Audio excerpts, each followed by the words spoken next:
Hi, I'm Tim Johnson, Senior Editor at American Woodworker magazine, and today I'm going to show you how to mill wide stock flat end to thickness using only a planer. You might ask, isn't that what a planer does? Well, not exactly. The planer is designed to mill stock to a consistent thickness. That's why it's sometimes called a thickness planer. It isn't designed to make boards flat. Look at this rough sawn board. It certainly isn't flat. Running it through the planer will smooth both surfaces, but it's not going to make the board flat. Here's the rest of the board. Now you can see I've run it through the planer, and you can also see it still isn't flat. Milling a rough sawn board flat end to thickness usually requires two machines, a planer and a joiner. A joiner is a machine that's designed to mill the face of a board flat.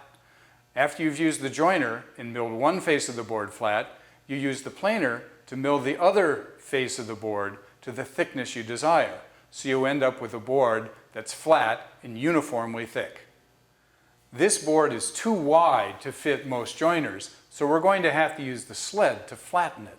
The trick is to stabilize the board on a flat surface called a planer sled so that when it's fed through the planer, it can't rock back and forth. You can make a sled using a single piece of MDF, but gluing together two pieces of MDF will make your sled more rigid. If you do decide to glue two pieces together, make sure you glue them on a flat surface, such as your workbench. An easy way to do this is to spread a coat of glue on the first board and then fasten the second board with countersunk screws. After you've put the screws in, apply weight to keep the board flat against the workbench until it dries. Make sure your sled is sized so it'll fit in your planer and long enough to completely support your board. Glue a stop onto the front end of the sled so that the planer's pressure rollers will keep the board pressed against the stop as you feed the sled through the planer. Orient the board to cut with the grain. I mark the edges of the board to show the grain slope. Planing this direction is with the grain. Planing this direction would be against the grain. Use shims from the hardware store to stabilize the board. Now this board has a significant twist, so it's a good idea to stabilize both ends at the beginning so you minimize the amount of material you're going to remove. Install the shims under all the gaps. Because this has a twist, we're going to be installing shims on opposite ends and opposite sides.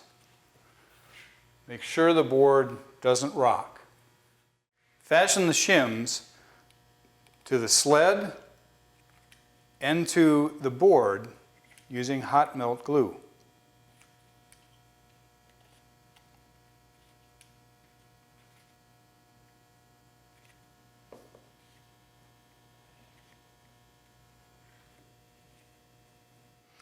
Let the glue cool, then check the wedges to make sure they're fastened securely, and then cut them flush with the edge of the sled.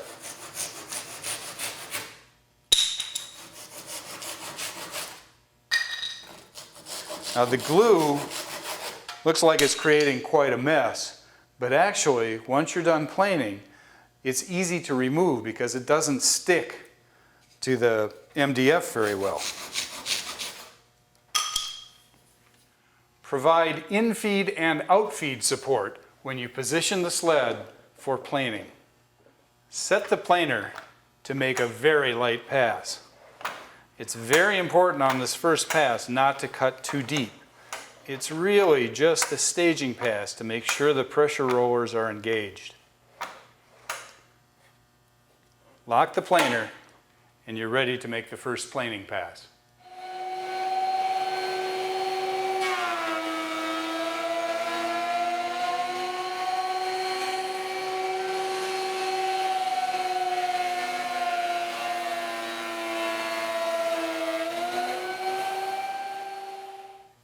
Make additional passes to flatten the surface.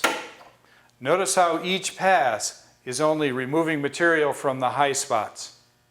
Once I've flattened the surface, I can remove the board from the sled, flip it over, and plane the other side to thickness. I don't need the sled for this step, although it's reusable because the wedges will pop off easily.